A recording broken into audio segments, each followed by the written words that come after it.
사건은 제가 지금 수행하고 있는 사건입니다. 지금 의뢰인이 8명인데 분양 사기를 당한 거니까 대금을 한 10억 정도 납부를 했는데 이거를 분양을 안 해주는 겁니다. 분양을 어떻게 안 해주냐면 이제 건물을 지으려면 대출을 받아서 건물을 보통 짓잖아요.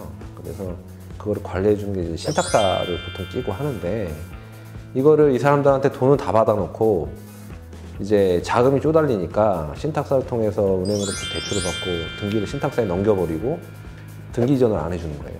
이제 이게 사기냐 배임냐 이런 문제가 됐는데 실제 형사적으로는 사기보다는 이제 배임죄로 인정이 돼서 지금 형사 재판 진행 중이고, 다만 이분들이 이제 배임죄로 고소 고발을 하려고 이제 상의를 하니까 이 분양사 대표가 다른 물건, 그러니까 분양 다른 물건에 대한 소유권을 이전해 주겠다라는 합의서를 써준 거예요.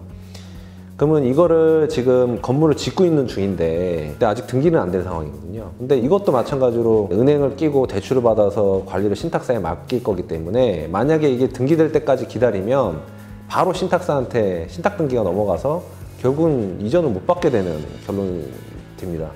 그렇기 때문에 시행사 명의로 등기가 되기 전에 가처분을 해야 되는 상황이 왔습니다. 분양 물건이 집합 건물이었거든요. 상가 건물. 근데 이 미등기 부동산을 가처분을 해야 되는 상황이었습니다. 그래서 원래 원칙적으로 예전에는 이제 미등기 건물 가처분을 안 해줬는데 꽤 됐어요. 이게 미등기 건물 가처분도 할 수 있는데 그럼 어떻게 해야 되냐라는 게 문제잖아요. 아직 건물 다 안 지어졌는데. 근데 이제 주의를 해야 될 게 우리나라 이제 대법원 같은 경우는 독립된 건물, 그러니까 거래 대상이 되는 독립된 건물로 보는 거는 기둥, 주벽, 천장이 있으면 독립된 건물로 보고 있습니다.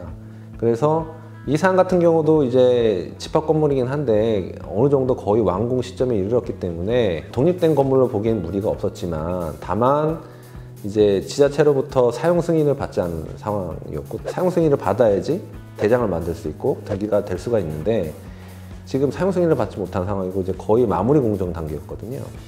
그래서 채권자 입장에서는 이제 미등기 건물이기 때문에 등기가 되려면 건물의 현황이 파악이 돼야 됩니다. 그리고 채권자가 이제 돈을 요구하는 채무자 소유여야 한다는 걸 증명할 수 있는 서면이 있어야 돼요. 그래서 그게 대부분 이제 건축 허가서거든요. 건축 허가서하고 그 다음에 이제 구조나 현황을 파악하기 위해서는 설계도나 이런 걸 내게 되는데 실제로는 그 현황은 현황 조사를 해야 돼요. 그래서 그 소유임을 증명할 수 있는 뭐 건축 허가서나 이런 걸 첨부해서 일단 가처분 신청을 하면서 현황조사 명령 신청이라는 걸 해야 됩니다.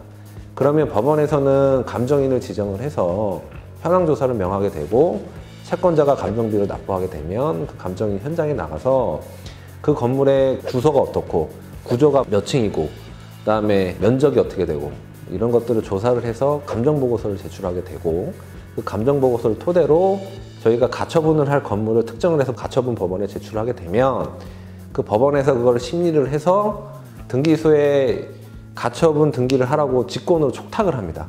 그러면 등기소에서 그걸 가지고 등기를 하게 되는데 제가 이제 쉽게 말씀을 드리는데 이 과정에서 주의해야 될 점이 여러 가지가 있어요. 일단은 채권자 변호사 쪽 입장에서는 일단 가처분을 하면서 그 자료를 어떻게 확보를 해야 되냐, 건축 허가서나 아니면 뭐 설계 도면이라든가 뭐 이런 것들을 어떻게 확보해야 되냐 이런 문제가 있는데 이거는 민사집행법에 채권자가 지자체에 건축 허가를 해주는 건축과일 텐데 건축과의 정보 공개를 청구할 수 있는 권리를 인정을 해주고 있습니다.